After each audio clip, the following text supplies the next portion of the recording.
آج کل کی دنیا ایک خطرناک وبائی مرض سے شدید خوفزدہ ہے. جہاں پر یہ وبائی مرض ابھی نہیں بھی پہنچا ہے وہاں پر بھی سوشل میڈیا کی برکت سے لوگ غیر ضروری طور پر بھی اور کہیں کسی حد تک ضروری طور پر بھی بہرحال بہت زیادہ خوفزدہ ہو گئے. اچھا، سب سے پہلی بات تو دیکھیے یہ ہے کہ سب سے پہلی بات یہ ہے کہ یہ بھی دماغ میں رکھنا چاہیے جو ہمارے پانچویں امام امام محمد باقر ہیں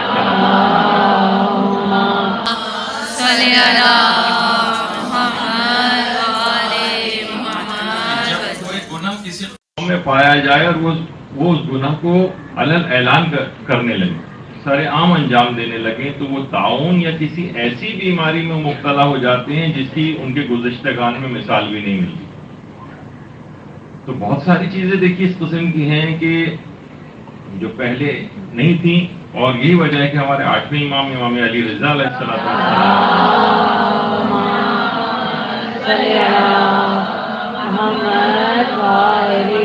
فرماتے ہیں کہ بندے جو نت نئے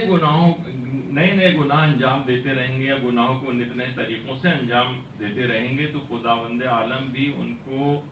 ایسی بلاؤں کے اندر مبتلا کرے گا، نئی بلاؤں میں مبتلا کرے گا جس سے وہ سمجھ نہیں سکیں گے.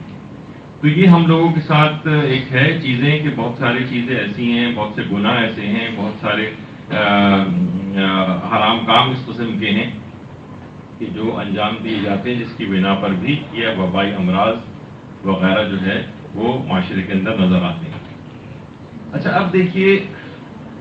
اس میں حفاظت کے لحاظ سے کچھ اویئرنیس وہ تو اچھی بات ہے کہ لوگوں کو علم ہونا چاہیے، اپنے آپ کو چیزوں سے بچانا چاہیے، لیکن ان تمام چیزوں کے اندر کچھ عالمی سازشوں کے امکانات بھی اس کے اندر پائے جاتے ہیں. تو اس میں وسواس کی حد تک خوفزدہ ہونا صحیح نہیں. اچھا، روایات میں جو ایک لفظ آیا ہے تعاون کے متعلق وہ وبائی امراض کو بھی شامل حال ہو جاتا ہے، یعنی صرف اور فقط تعاون مراد نہیں ہے بلکہ ہر وہ جراثیم یا ہر وہ وبائی مرض کو جو ایک دوسرے سے انسان کو لگ جاتا ہے.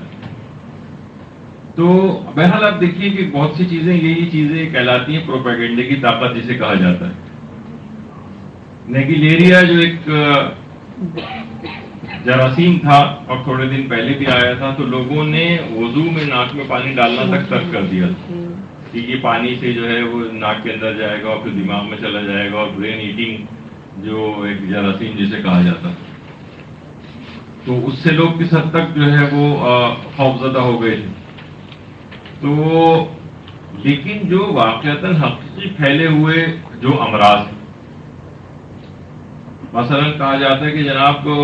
12 ملین اس وقت صرف ہیپیٹائٹس کے جو ہے وہ مریض یہاں پر موجود ہیں، 12 ملین. اور یہ ابھی تک چائنا کے اندر دیکھیں جو کورونا وائرس سے مشکل سے شاید آج یا کل کی رپورٹ میں تھا کہ صرف 1000 سے اوپر جو ہے کچھ لوگ اب تک ہلاک ہوئے صرف ہیپیٹائٹس سے پر ڈے. میں وہی کہہ رہا ہوں پروپیگنڈے کی طاقت اگر کسی ہے تو وہ آپ کو اس مرض سے ڈرا رہی ہے جو یہاں پر پہنچا بھی نہیں ہے. اور جو پر ڈے یہاں پر تقریباً 400 پیشنٹس ہیپیٹائٹس کے پر ڈے پاکستان میں ہلاک ہوتے ہیں، پر ڈے، روزانہ 400 افراد. اور ہر سال 1.5 لاکھ نئے جو ہے وہ ڈائگنوز ہوتے ہیں اور تقریباً 1.5 لاکھ اموات سالانہ ہیپیٹائٹس کے اندر ہو جاتی ہیں. لیکن کیا لوگ اس سے ایسا کوئی خاطر خواہ کوئی ڈر نہیں پایا جاتا. تو بہرحال مقصد یہ ہے کہ جب سوشل میڈیا پہ چیزیں پھیلتی ہیں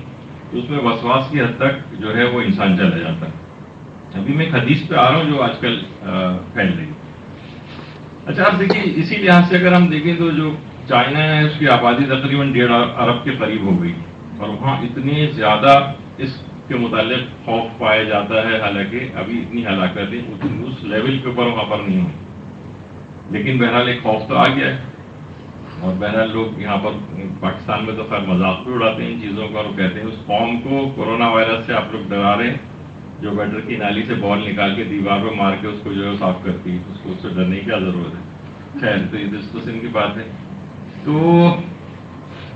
اچھا، اب ایک روایت ہے کہ جو شیعہ ماخذ میں بھی آئی ہے، سنی ماخذوں میں بھی آئی ہے، اور جو ایک وبائی مرض تعاون کے متعلق ہے، لیکن جہاں تعاون کا لفظ ہے اس کے ایک معنی یہ بھی ہوتے ہیں کہ اس سے جو دیگر وبائی امراض ہیں وہ سب مراد ہیں، صرف فقط ایک تعاون مراد نہیں ہے۔ البتہ ہمارے ہاں تو وہ اسپیسیفکلی اسی کے متعلق آئی ہے، لیکن ابھی اس میں تفصیل ہم بیان کریں گے۔ تو آج کل ایک حدیث جو ہے وہ خاص طور پر کافی شیئر ہو رہی ہے کہ اسلام نے حکم دیا ہے کہ اگر کسی جگہ کوئی وبا پھیل جائے تو اس جگہ سے آپ باہر نہ نکلیں، اور اس جگہ کو چھوڑنا آپ کے لیے حرام ہے۔ اور حدیث یہ ہے کہ الفرار من الطاعون کالفرار من الزحف، تعاون سے یا وبائی امراض سے فرار اختیار کرنا ایسا ہے جس طریقے سے میدان جہاد سے فرار اختیار کرنا۔ عام طور پر برادران اہل سنت کی طرف سے کافی اس کو شیئر کیا جا رہا ہے، اور یہ بتایا جا رہا ہے کہ بہرحال اسلام دیکھیں کس حد تک آپ کو پروٹیکشن پرووائڈ کرتا ہے، کیونکہ وہاں سے نکل کے جائیں گے تو اور جگہوں پہ بھی پھیلے گا، تو اسلام نے کنفائن کر دیا آپ کو، اسلامی حکم کتنا بلیغ ہے۔ اچھا، یہ روایت ہمارے ہاں بھی ہے، لیکن ذرا اس کا دوسرا ایک تناظر کے اندر ہے۔ تو اس لحاظ سے تو یہ بنے گا کہ جو صحت مند افراد ہیں وہ بھی اس جگہ کو چھوڑ کر نہ جائیں اور وہیں پر رہیں، اور ان کا وہاں سے باہر نکل کے کہیں اور جانا جائز نہیں۔ الفرار من الطاعون، جو تعاون یا وبائی امراض سے فرار اختیار کرے گا، کالفرار من الزحف، وہ ایسا ہی ہے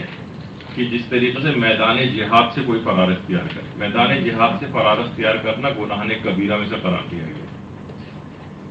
تو برادران اہل سنت کی جو علماء ہیں وہ کہتے ہیں کہ بہرحال زیادہ تر تو اس کے حرام ہونے کے قائل ہیں، اور کچھ مکروہ ہونے کے قائل ہیں، اور کچھ شیخوں کے اندر گئے ہیں مسائل کے اعتبار سے۔ اچھا، اب دلیل یہ اس کی دی جاتی ہے کہ دیکھیے یہی وجہ ہے کہ ابھی آپ کو پتا ہے کہ پاکستانی طالب علم کافی زیادہ وہاں پر ابھی تک چائنا کے اندر پھنسے ہوئے ہیں، اور گورنمنٹ ان کو وہاں سے لے کر بھی نہیں آ رہی ہے، اور بعض اوقات دلیل یہ بھی دی جاتی ہے کہ دیکھ حدیث کے اندر بھی آیا کہ اس جگہ کو چھوڑ کر جانا جائز نہیں، تو اس لحاظ سے جب تک یہ خطرہ ٹل نہ جائے تب تک یہ تمام افراد وہیں پر ہیں۔ تو جو صحت مند افراد بھی ہیں ان کے لیے بھی یہ بات کہی جا رہی ہے کہ ان کے لیے بھی ان جگہوں کو چھوڑ کر جانا حرام ہے۔ اچھا، اب دیکھیے پہلی بات تو یہ کہ تعاون کے متعلق تھوڑی سی ایک بات ہو جائے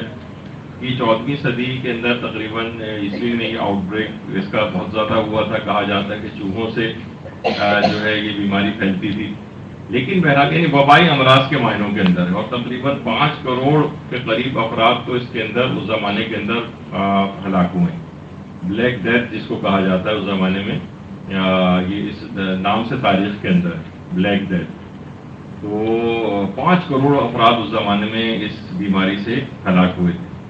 اور آج بھی یہ ہوتی ہے بیماری، لیکن اس اعتبار سے نہیں ہے، اور اس کا علاج بہت ہی آسان ہو گیا، اس وجہ سے اتنی زیادہ اموات نہیں ہوتی۔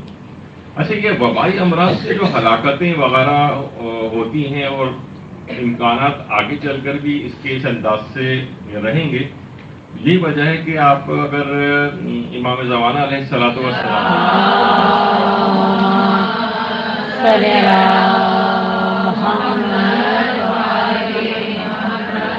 ان کی اگر آپ ظہور کی نشانیاں وغیرہ پڑھیں تو اس کے اندر ایک نشانی یہ بیان کی گئی ہے کہ اس زمانے میں سرخ موت ہوگی، دنیا کی تہائی آبادی سرخ موت سے جو ہے مرے گی، اور 1/3 آبادی سفید موت سے مرے گی۔ سرخ موت تو واضح ہے کہ ظاہر ہے کہ کچھ تو خون ہوگا، لڑائی جھگڑا ہوگا، اور جنگیں ہوں گی، قتال ہوگا جس کے نتیجے میں خون بہے گا اور دنیا کی بڑی، یہ تمام چیزیں امام کے ظہور سے پہلے کی۔ لوگ عام طور پہ سوچتے ہیں کہ امام کا ظہور جو ہے اس کے بعد اتنی شدید قسم کی جو ہے وہ جنگیں ہوں گی اور دنیا جو ہے اس طرح سے ان کی، تو لوگ ان کی آمد سے خوفزدہ ہوتے ہیں، جبکہ تمام چیزیں جو ہیں یہ تمام جنگیں زیادہ تر یہ امام کے ظہور سے پہلے ہو چکی ہوں گی، یعنی یہ قتال، تو اس کے بعد بھی امام ظالموں کے خلاف جو ہے وہ قیام کریں گے، لیکن اس میں اتنا زیادہ قتال نہیں ہوگا۔ اور دوسری ہے سفید موت۔ سفید موت کے متعلق کہا جاتا ہے کہ وہ یہی وبائی امراض وغیرہ کہ دنیا کی بہت بڑی تعداد اس کے اندر جو ہے ہلاک ہوگی۔ تو بہرحال یہ علامتوں کے اندر سے اس طور پر تو ہے، اور لیکن آج کل یہ ہو گیا کہ دیکھیے یہ سمجھ میں نہیں آتا کہ وبائی امراض جب سائنس بھی اتنی ترقی کر رہی ہے، میڈیکل سائنس بھی اتنی اوپر جا رہی ہے، تو پھر اتنی تعداد کے اندر ہلاک ہونا کیا معنی رکھتا ہے؟ آج کل ایک مسئلہ اور بھی ہو گیا ہے، اور وہ یہ ہے کہ بایولوجیکل ویپنز جو ہیں وہ جو ترقی یافتہ قومیں یہ ڈیولپ کر رہی ہیں، اور یہ ابھی بھی بہرحال جو کانسپریسی تھیوری وغیرہ ہر چیز کے پیچھے ہوتی ہے، تو اس کے اندر یہ کہا جا رہا ہے کہ چائنا کی اکانومی کو تباہ کرنے کے لیے اس انداز سے یہ وائرس جو ہے وہ بھیجے گئے ہیں۔ اچھا، دوسری جو جنگ عظیم ہوئی تھی اس میں جو جاپانی آرمی ہے اس نے بھی اس طرح سے یہ پلیگ کا جو یا طاعون کا جو جو جراثیم ہے، بیکٹیریا، وہ ان لوگوں نے ڈیولپ کیا تھا۔ اور جب دوسری جنگ عظیم ختم ہو گئی تھی تو اس کے بعد پھر امریکہ اور روس نے باقاعدہ اس جراثیم کو جو ہے وہ ڈیولپ کیا، اور یہ اس کو بطور ویپن جو ہے وہ استعمال کیا۔ تو اسی طریقے سے کہا جاتا ہے کہ آج کل شاید یہ کورونا وائرس جو ہے یہ بھی اسی بایولوجیکل جو وار یا ویپن کے طور پر جو ہے وہ استعمال ہو رہا ہے۔ اچھا، اب یہ جو حدیث ہے، ایک اور حدیث بھی ہمارے برادران اہل سنت کے یہاں ہے، یہ بھی کافی اس وقت گردش کر رہی ہے کہ اذا سمعتم بالطاعون بارض فلا تدخلوا، یعنی جب تم سنو کہ کسی جگہ طاعون یا کوئی وبا پھیل رہی ہے تو وہاں پر داخل مت ہو۔ یہ آدھا ٹکڑا ہے، اور اگلا ٹکڑا ہے کہ وَإِذَا وَقَعَ بِأَرْضٍ وَأَنْتُمْ بِهَا فَلَا تَخْرُجْ مِنْهَا، اور تم اگر کسی جگہ پر موجود ہو اور وہاں یعنی کسی زمین کے اوپر اگر یہ وبائی مرض پھیل جائے اور تم وہاں پر ہو تو فَلَا تَخْرُجْ مِنْهَا، تو تم وہاں سے باہر مت نکلو، یعنی اسی جگہ پر تمہارا جو ہے وہ رہنا جو ہے وہ ضروری۔ اچھا، اب دیکھیے بہرحال یہ مرض وبائی امراض سے پہلے بھی میں نے جیسے بتایا کہ اتنی ہلاکتیں اس میں ہو چکی ہیں، باقاعدہ کہا جاتا ہے کہ جارڈن میں تو باقاعدہ پورے قبرستان ہے جہاں صرف اور صرف طاعون سے ہلاک شدگان کی قبریں۔ اچھا، موجودہ زمانے کے اندر جو طاعون کی بڑی ویسی شکل ہے وبائی امراض کے اعتبار سے جو بہت لحاظ سے خطرناک بھی ہے، لیکن لوگ اتنا زیادہ اس کو سیریس نہیں لیتے ہیں، بلکہ اس کو جدید زمانے کا طاعون کہا جاتا ہے، اور وہ ہے انفلوئنزا، فلو وغیرہ جس کے اندر ہوتا ہے، اور بزرگ افراد جن کی عمریں 70 سال یا اس کے اراؤنڈ ہوتی ہیں وہ بعض اوقات اس کے اندر ان کی ڈیتھ بھی ہو جاتی ہے۔ تو اچھا، اب جو شیعہ سنی ماخذ جو ہیں ان سب کے اندر جو حدیث آئی ہے کہ الفرار من الطاعون کالفرار من الذئب، جب یہ کہہ دیا گیا روایت میں پیغمبر کی آ گیا کہ وبائی امراض سے یا طاعون سے فرار اختیار کرنا ایسے ہی ہے جیسے کہ میدان جہاد سے فرار اختیار کرنا، تو یہ حرام ہونا چاہیے۔ لیکن جب ہم منہاج الصالحین پڑھتے ہیں مثلا آیت اللہ سیستانی کی، تو اس کے اندر بھی اگر آپ دیکھیں تو ایک پورا ایک چیپٹر اس کے اندر قائم کیا گیا ہے کہ موت سے کراہت کرنا، اس کا حکم کیا ہے۔ مثلا کوئی آدمی موت سے مرنا، موت سے کراہیت اختیار کر رہا ہے، حالانکہ تو پروردگار کی طرف سے آنے والی چیز ہے۔ لوگ کہتے ہیں کہ بھائی موت سے کراہت اختیار کرنا، تو آقا سیستانی نے لکھا ہے کہ اس میں یہ حرام نہیں ہے موت سے کراہیت اختیار کرنا، اور یہ بھی بات کہی ہے کہ موت کو زیادہ سے زیادہ یاد کرنا یہ مستحب ہے۔ اچھا، پھر آگے فرماتے ہیں کہ وَيَجُوزُ الْفَرَارُ مِنَ الْوَبَاءِ وَالطَّاعُونِ، لیکن وبا اور طاعون سے فرار اختیار کرنا جائز۔ اچھا، حدیث میں ہم پڑھ رہے ہیں کہ جناب وبا طاعون سے بھاگنا جو ہے وہ میدان جہاد سے بھاگنے کے برابر ہے، اور آیت اللہ سیستانی جو ہے لکھ رہے ہیں کہ وبا اور طاعون سے فرار اختیار کرنا جائز ہے، یہ انہی کی کتاب ہے۔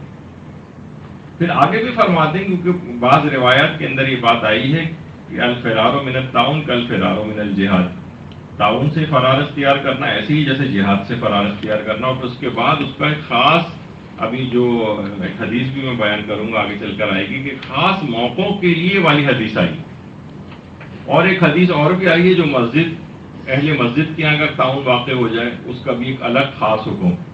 تو وہ فرماتے ہیں کہ یہ والی جو روایتیں یہ خاص موقعوں کے لیے آئی ہیں، یہ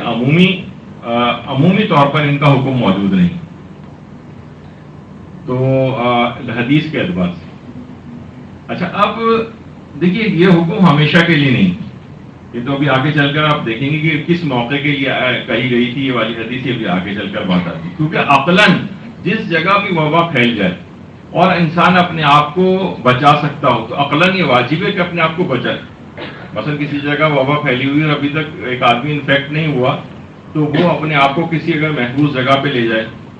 کوئی اور اپنا حفاظتی انتظام کر لے, تو کیا یہ حرام؟ یہ تو عقل بھی کہتی کہ اس کو اپنے آپ کو بچانا چاہیے, وہاں رہے گا تو یہ بھی انفیکٹ ہو جائے گا ان لوگوں کے ساتھ جو پہلے سے انفیکٹڈ ہیں.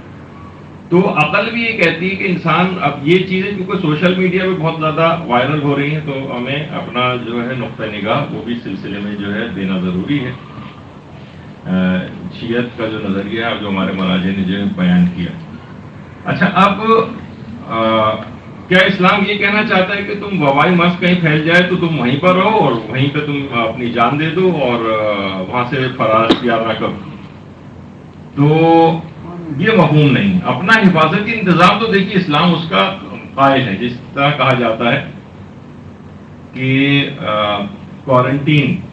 یعنی ایسی جگہ پہ مریضوں کو کچھ دن کے لیے رکھا جائے کہ اطمینان ہو جائے کہ اتنا وقت گزر گیا کہ اب اس کے اندر اس جراثیم کی کوئی علامتیں موجود نہیں. ان کو آئسولیٹ کر کے رکھا جاتا ہے, باقاعدہ آئسولیشن کے وارڈز ہوتے ہیں مختلف ہاسپٹلس کے اندر,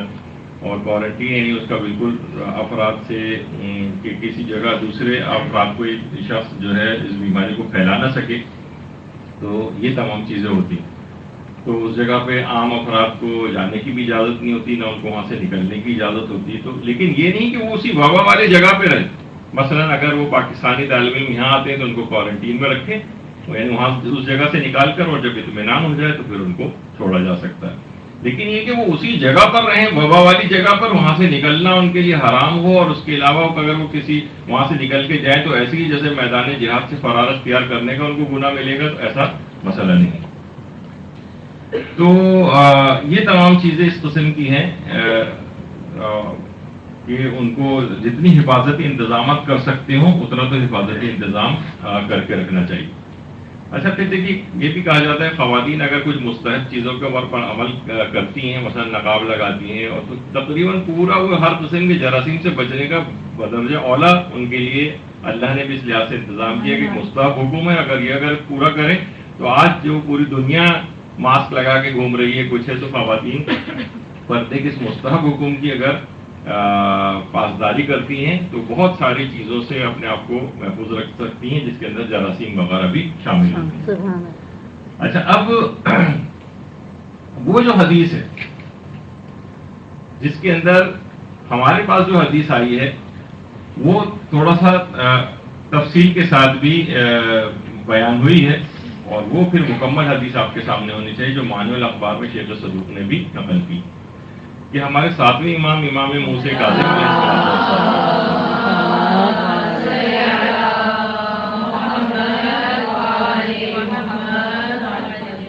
راوی امام کے پاس آتا ہے اور کہتا ہے کہ مولا اگر کسی شہر میں طاعون کی وبا پھیل جائے,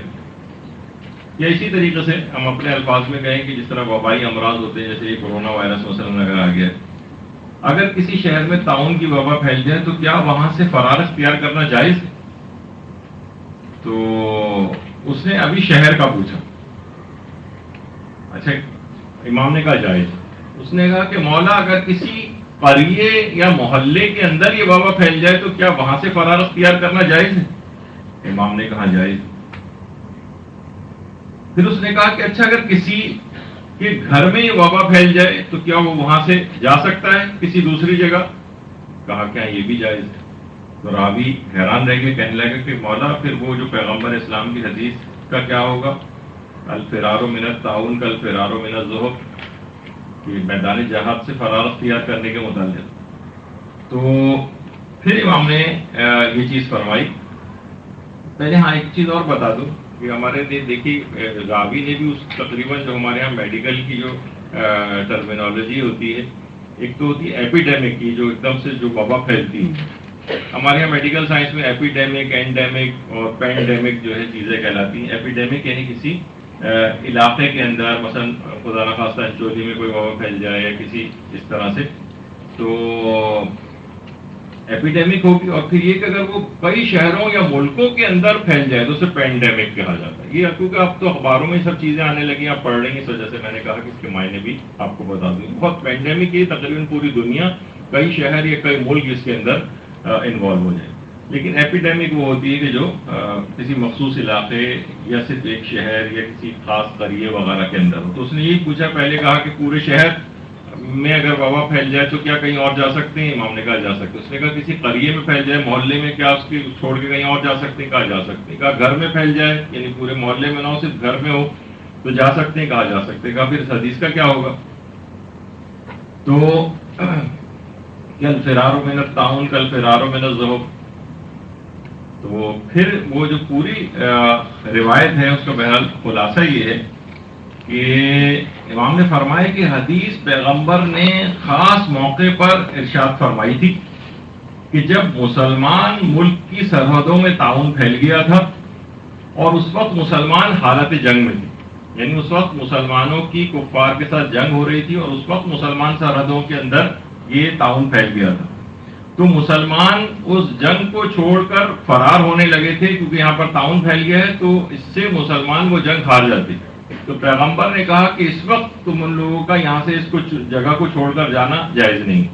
تو یہ خاص موقع پر وہ جب وہ جنگ واقع ہو رہی تھی اس وقت، کیونکہ اس وقت طاعون سے فرار اختیار کر کے جو بھاگ رہے تھے تو اس سے مسلمان جنگ ہار جاتے جو کفار کے ساتھ لڑائی ہو رہی تھی. تو خاص موقع پر یہ پیغمبر نے حکم دیا تھا. یہ حکم آج کل کے زمانے عام طور پر یہ حکم نہیں، اب تو کسی سے کوئی جنگ نہیں ہو رہی، نہ اس مسلمان جو سرحدوں کے اوپر کوئی اس طرح کی کوئی جنگ ہے کہ اگر وہاں سے چھوڑ کر بھاگیں گے تو مسلمان جنگ ہار جائیں گے. تو یہ خاص موقع کے لیے تھی. لیکن یہ آج کل کیونکہ بہت زیادہ اس کے اوپر پھیل رہی ہے تو باقاعدہ، کیونکہ دیکھیے بہرحال جو ہمارے آئمہ معصومین نے خود اہل بیت کے گھرانہ یہ زیادہ بہتر سمجھ سکتا ہے کہ پیغمبر کی حدیثوں کا مصداق کیا ہے. جب بھی ساتویں امام نے جملہ ارشاد فرمایا کہ درود بھیجیے محمد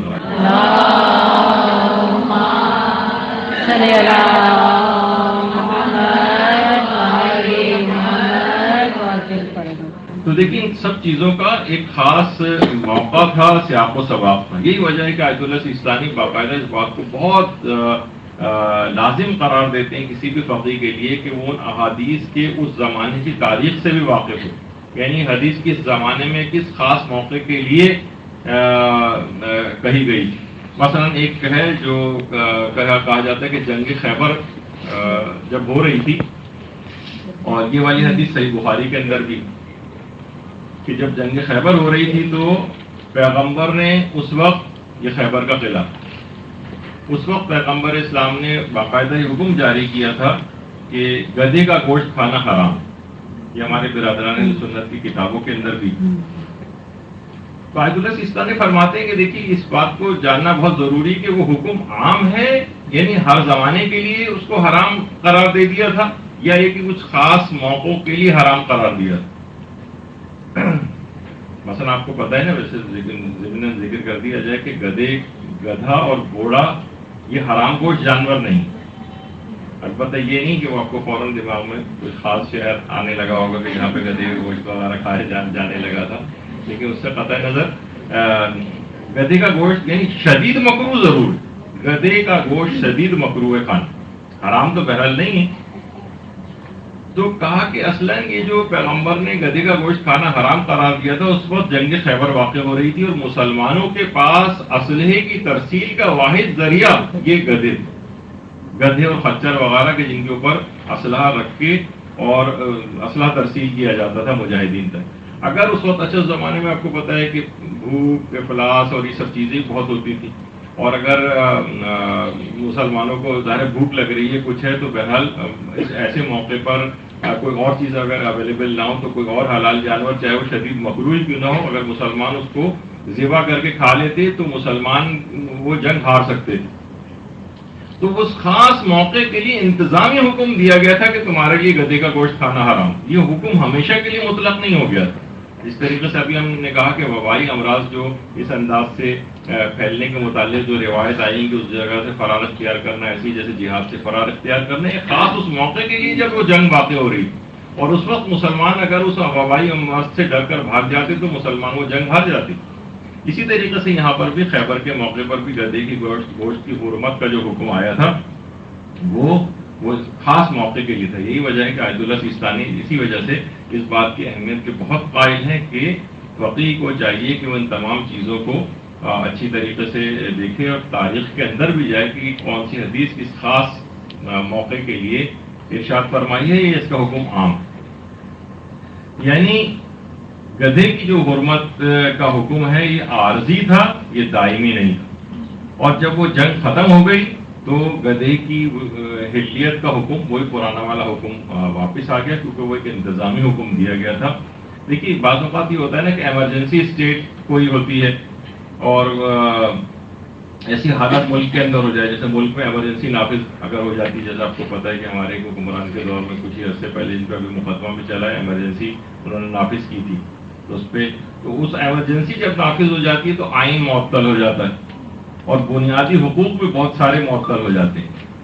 لیکن جیسی وہ ایمرجنسی اسٹیٹ ختم ہوتی ہے تو وہ آئین دوبارہ بحال ہو جاتا ہے۔ تو یہ اس موقع پر جو احکامات ہوتے ہیں وہ کچھ خاص ہوتے ہیں۔ مثلا تو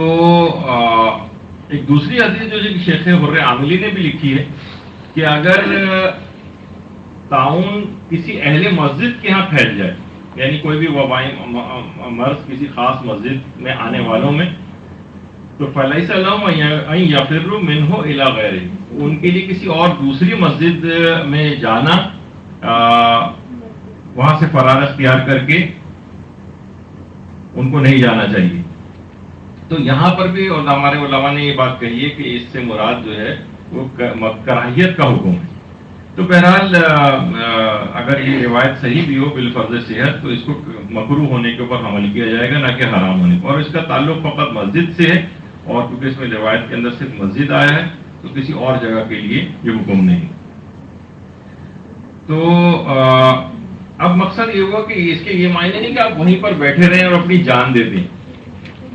یہ معنی نہیں، بلکہ جتنی آپ اپنے آپ کو پریونٹیو میجرز لے سکیں، اپنے آپ کو اس وبا سے بچا سکیں، چاہے کسی دوسری جگہ علاقے میں چلے جائیں، اور ٹھیک ہے دوسروں کو یہ بیماری پہنچنے سے بچائیں، ماسک کا استعمال کریں، دیگر چیزیں لیں، لیکن اس جگہ کو چھوڑ کر جانا جو ہے وہ بہرحال جائز ہے،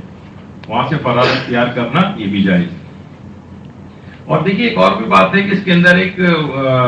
پیغام بھی ہے، اگر ہم اس حدیث کو اس لحاظ سے مانیں، اس کے معنی ہے کہ اس حدیث کا یعنی یہ جو ہے کہ میدان جہاد سے فرار اختیار کرنے کا گناہ ملے گا، یعنی طاعون سے یا وبائی امراض سے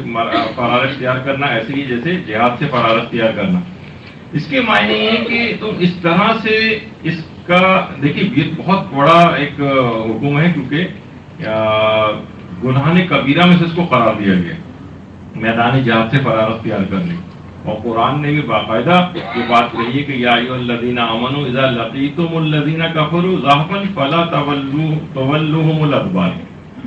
یعنی اگر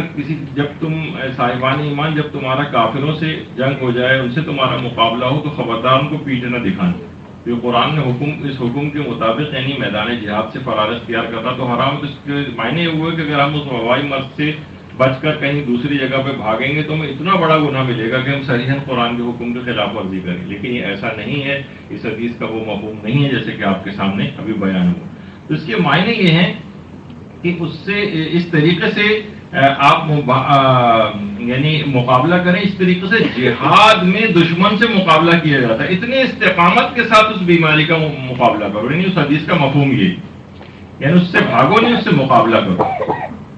کیونکہ اگر تم مقابلہ نہیں کرو گے تو یہ بے لگام ہو کر دوسرے لوگوں کو بھی متاثر کر دے گی، اور ایسا ہی ہوگا جیسے تم نے گویا میدان جہاد سے فرار اختیار کیا، تو اس کا وہ والا مفہوم نہیں ہے، اور یعنی اس لحاظ سے تمہیں جہاد میں شکست ہو جائے گی۔ تو یہاں پر یہ ہے کہ دشمن سے استقامت کے ساتھ مقابلہ کرو جیسے تم میدان جہاد میں مقابلہ کرتے۔ دیکھیے مسلمان اگر ان وبائی امراض کے اندر گرفتار ہوں تو روایات میں یہ بات بھی آئی ہے کہ مسلمانوں کے لیے یہ چیز ابتلا اور آزمائش ہے، اور اگر کفار کے اوپر یہ چیز آتی ہے تو یہ ان کے لیے عذاب کا باعث ہے، عذاب کا باعث کہ اگر وہ اس کے اندر مبتلا ہوتے تو، اور اگر کوئی مسلمان اس میں مر جاتا ہے ان وبائی امراض کے اندر جیسے طاعون وغیرہ کے اندر تو اس کو شہید بھی کہا گیا کہ مسلمان اگر کوئی مر جائے تو وہ شہید۔ اچھا پھر ان امراض سے بچیں کیسے، تھوڑا سا اس کا بھی ایک ہلکا سا ایک تذکرہ اس سلسلے میں ہو جائے، ان امراض سے بچیں کیسے۔ تو دیکھیے ہماری کتاب ایک خواص القرآن کے نام سے بھی ہے، اور شیخ کفمی کی کتاب جو مصباح ہے اس کے اندر بھی سورہ فرقان کے اعتبار سے ایک عمل بیان کیا گیا ہے کہ اگر کوئی شخص سورہ فرقان کو لکھ کر اپنے ساتھ رکھے تو جو بھی موذی کیڑے ہوتے ہیں جیسے جس میں جراثیم وغیرہ بھی شامل ہوتے ہیں اس سے انسان بچا رہے گا سورہ فرقان کو لکھ کر۔ اب اس میں فوراً لوگ کہیں گے کہ سورہ فرقان کو ہاتھ سے لکھیں یا اس کو فوٹو کاپی کرا کے بھی رکھ سکتے ہیں، تو ہمیشہ میں کہتا ہوں کہ جو اتنی لیزی اپروچ اگر ہے تو پھر یعنی جب بھی کہا جائے لکھ کر سے اپنے پاس رکھیں، تو جو خود سے اپنے ہاتھ سے لکھنے کے جو اثرات ہوں گے، یقیناً ایک آدمی ایک شخص اپنے ہاتھ سے لکھ رہا ہے، لوگ کہتے ہیں کہ کوئی ہماری غلطی ہو سکتی ہے، تو اس پہ اعراب وغیرہ لگانے ضروری نہیں ہے، آپ بغیر اعراب کے بھی اس کو لکھ سکتے ہیں، لیکن اپنے ہاتھ سے لکھنے کے ہی ثمرات اور فوائد آپ کو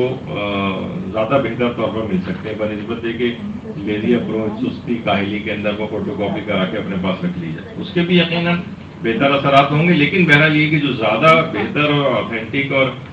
زیادہ فائدہ مند طریقہ وہ یہ کہ انسان اپنے ہاتھ سے لکھے، باوجود ہو کر لکھے تاکہ کوئی بے ادبی وغیرہ کا بھی اندیشہ نہ ہو، اور محتاط ہو کر لکھے، غلط سلط نہ لکھے، لیکن یہ کہ بہرحال سورہ فرقان کو لکھ کر اپنے پاس مستقل رکھے تو ان موذی صرف یہی نہیں بلکہ ہر قسم کے وبائی امراض اور کیڑوں سے بھی انسان حفاظت سے رہ سکتا۔ اچھا، اس لحاظ سے بھی ایک تو یہ ہے، اور ایک باقاعدہ ایک داستان ہے شگفت کے نام سے جو کتاب ہے، اس میں آیت اللہ شہید دستغیب شیرازی نے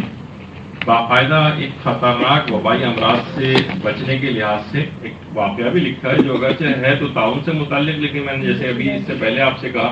کہ تعاون جو ہے اصلاً یہ وبائی مرض ہے، صرف تعاون مراد نہیں بلکہ اس جیسے اور جس کے اندر انسان گرفتار ہوتا ہے اور ہلاکتیں اس کی ہو سکتی ہیں اور ایک سے دوسروں کو لگ سکتا ہے جو وبائی امراض کہلاتے ہیں، اس میں بھی شامل، اس میں کرونا وائرس اور اس طرح کی اور چیزیں بھی شامل ہو سکتی ہیں۔ تو فرماتے ہیں آیت اللہ شہید دستغیب شیرازی نے یہ واقعہ اس لحاظ سے بیان کیا ہے کہ آیت اللہ سید عبد الکریم حائری، یہ آیت اللہ سید عبد الکریم حائری وہی ہیں کہ جو جنہوں نے حوزہ علمیہ قوم کی بنیاد رکھی تھی، اور یہ اس زمانے میں سامرہ میں تعلیم حاصل کر رہے تھے۔ سامرہ تو سامرہ میں طاعون کی وبا پھیل گئی۔ دیکھیے ہر زمانے میں اس طرح کی ایپیڈیمکس اور یہ پھیلتی رہی ہیں تاریخ کے اندر۔ اچھا، اور لوگ اچھی بڑی تعداد کے اندر مرنے لگے خود سامرہ میں۔ اچھا، اور لوگ پریشان ہوئے، اور اس زمانے کے بہت بڑے عالم تھے آیت اللہ سید محمد فشارقی، بعض علماء ان کو افشارقی کہتے ہیں، لیکن بہرحال کتابوں کے اندر زیادہ آیت اللہ سید محمد فشارقی مشہور ہے۔ ان کے گھر جمع ہو گئے اسی وقت، اسی زمانے میں ان کے ہم پلہ عالم تھے مرزا تقی شیرازی۔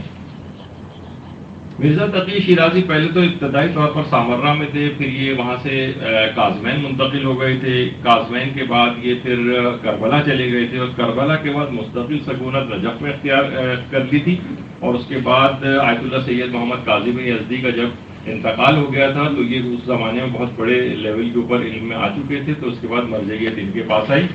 اور ان کا ایک جہادی فتویٰ بھی بہت اس زمانے میں مشہور ہوا۔ تو آیت اللہ سید محمد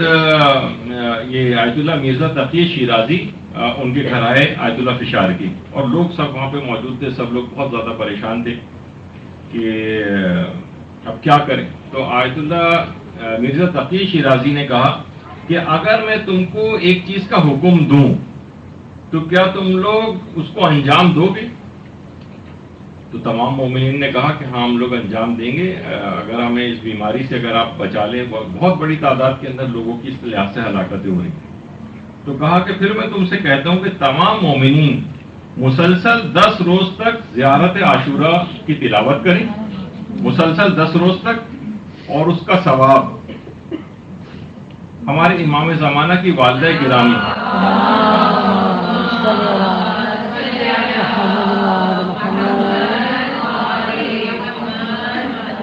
4 قبریں ہیں وہاں پر، 2 تو ائمہ کی ہیں سامرہ میں، اس کے علاوہ 2 جو ہیں حکیمہ خاتون اور حضرت نرجس خاتون کی۔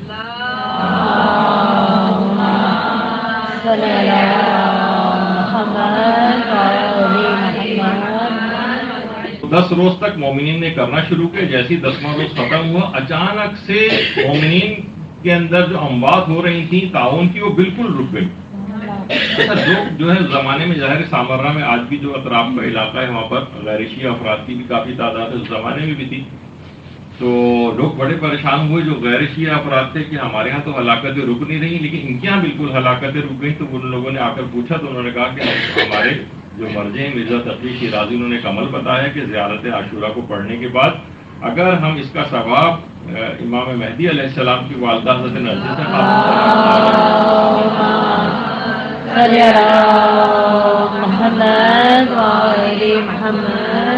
ان کو اگر ہدیہ کریں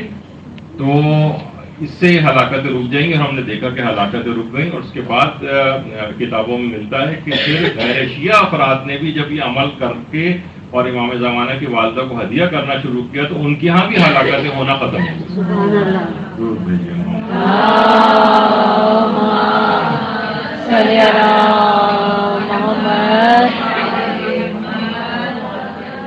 تو اس لحاظ سے پیغام پورے اس کا یہ نکلا. ہم نے جو بھی پہلی حدیث آپ دیکھیں گے یوٹیوب پورٹل پر اٹھا کر دیکھیں اور جو سوشل میڈیا پہ جو مختلف فیس بک وغیرہ پہ جو پوسٹ کی طور پہ شیئر ہو رہی ہے وہ حدیث کہ دیکھیں کتنا اچھا اسلام کا حکم ہے کہ اس جگہ کو چھوڑ کر نہ جاؤ. تو یہ اس کا مفہوم بالکل بھی نہیں ہے. ہمارے یہاں بالکل جائز ہے کہ اس وبائی جگہ کو چھوڑ کر دوسری جگہوں پہ جانا البتہ اپنی حفاظت کا اپنا اور دوسروں کی حفاظت کا انتظام کرتے ہوئے. وہ تو ایک عقلی حکم ہے لہٰذا حدیث کا وہ مفہوم نہیں جس اعتبار سے لوگوں نے اس کو سمجھا.